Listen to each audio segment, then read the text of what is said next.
got one of these. I'm slowly tooling up my thing over there. What is it called thing over there? The milling machine. I bought a ER32 Collet wrench. Why? Because I have a ER32 R8 Collet insert thingamabobber that goes in my R8, replaces my R8 chuck thingy, which is a pain in the ass. Yeah, I'm an amateur hack who owns a King industrial milling machine. I don't need super accurate, so I know there's a little bit of run out on Collet blocks and shit. Even I know a little bit about machining, not much. But I am so sick of having to take the cover off, unscrew a bolt, take the thing out, go put it on there. So I figured, why not for, it's only $175 for the Collet set. I ordered the Collet adapter. I'm just going to screw it in, and when I get the Collet set, I'll just pop it in, boom. It'll should be easier.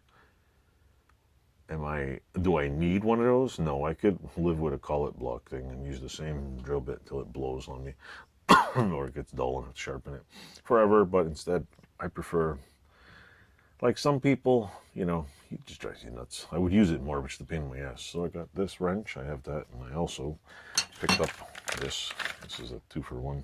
I bought a Collet block. It's an ER32 Collet block. See, this goes in there. Tightener. But what is this for?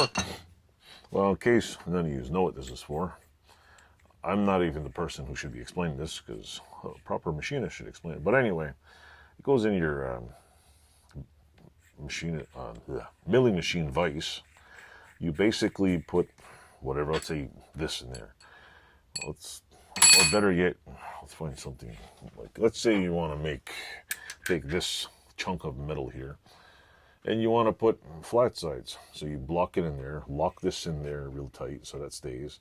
You shave off this side, take it out, and you flip it over, and you shave off this side, take it out, and flip it over. And you should, if it is set up right, it doesn't just fall out like this.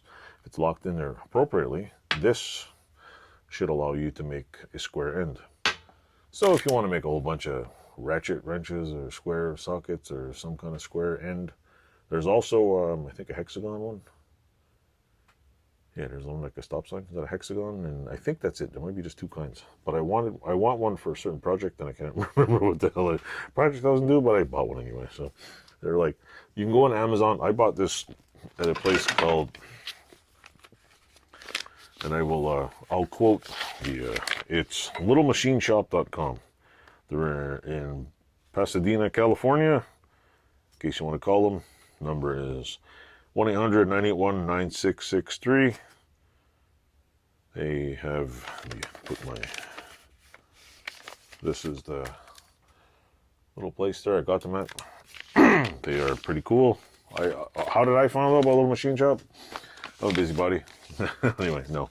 Yeah, I'm a busybody. But I found out about, because if you go to a channel called Blondie Hacks, she was in the U.S., moved back to Canada, I don't know where in Canada. It's very private. Very good channel. Another amateur machinist who seems to know a hell of a lot of cool stuff. And the cool part is if you go on her YouTube, she lists all the things that she has. So it's kind of like for some of us, I guess it'd be like a wish list of all the stuff that we want. Or you go to A-Bomb 79s and there's an even bigger wish list of stuff we'd love. Mind you, I'm not a machinist, so some of the stuff was just like, ooh, I want that. No, I have no use for it. But it'd be, you know, nice to have several tons of machinery just laying around. You can use anytime you want. But yeah, so I've learned about this from other videos, wondering how the hell you do this, and finally it clued in, like, oh, they make these fancy little gizmos. But then I learned about littlemachineshop.com, and the reason why I use them is because if you go on Amazon or eBay and you try to buy a cheap one like this, you never know, like, oh, you read the comments, it's always, oh, this one's a piece of shit, this one's junk. And I assume that a Little Machine Shop, since they're I'm assuming, not saying they are, I could be a lie, but they would at least get some, if you're buying a Chinese knockoff, like this is made who knows where, it's probably a better knockoff than some of this shit being thrown on, what do you call it, Fleabay and Amazon. So I always read the comments, except for the one time I ordered a bandsaw off on eBay and got screwed in the best possible way. So yeah, check it out. And yeah, I bought that Collet block. I think that was it when it came to machining tools. Oh yeah, wait. I also got this too. I don't want to make a whole video on a freaking, what is it? Deburring tool. I have this one. Where is it? There's the deburring tool. I have this one. Works good. I have a blue one. I have an older one that I lost somewhere. But I always see people using this one. It's good for bigger holes. And it's pretty beefy, actually. I don't know how. Probably just dumped in plastic. I'm guessing I could probably buy one of these ends and just put in a little mold and pour a bunch of plastic in it. But I'm not that cool. It says general on it. See, it's not that. I think it was like $6, but it's pretty sharp. And did I need it? Of course I need it. It's a tool. Who doesn't need tools? Yeah, I need this. I swear I need it. I was like using it every day. And clean my ears too.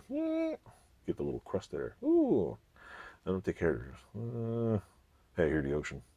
Anyway, shut up now. All right. So anyway, that's it for the tools that I got. What else am I gonna say? Yeah. So if you like my channel, click like, subscribe, all that kind of stuff, and hopefully in another month my head will get skinnier and you'll be able to see my fat stomach. I changed my diet. It's good for you. Toodles. Thanks a lot.